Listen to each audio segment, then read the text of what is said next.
En el fondo es una manifestación en contra de la violencia de género, pero al mismo tiempo es en silencio, ya que todas las manifestaciones que se hicieron en los 50, en los 70, en el fondo eran una copia de las manifestaciones de los hombres, ¿no?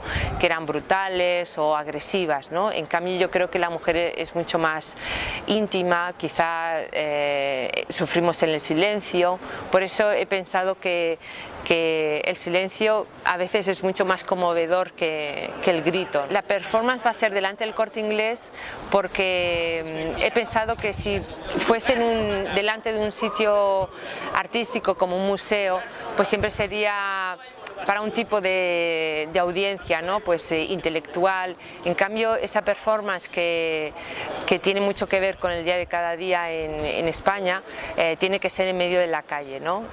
Como una calle que pase mucha gente, en un centro comercial como el Corte Inglés, que es parte de nuestra cultura y de nuestra sociedad. Y bueno, y estos vestidos, voy a presentar una colección de 10 vestidos que están hechos por diseñadores de moda españoles, y tienen la particularidad que estos vestidos están hechos de tuarón, que es un material antibala, antifuego, antiperro, y que, bueno, en el fondo es la primera colección de moda que se ha hecho con estas particularidades tan tecnológicas, ¿no? Vamos a estar de pie media hora o más. La performance, como ya le he repetido en otras ciudades, sé que a cabo de 15 minutos, cuando las chicas están paradas, ¿no?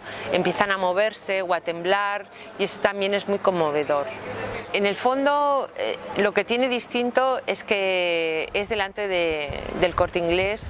En Madrid lo hice delante del Reina Sofía, pero creo que tiene más sentido delante del Corte Inglés, porque es un lugar público, es para la gente que no va a ir a un museo, es para, bueno, esa pequeña interrupción en el día de cada día de la gente de Mallorca.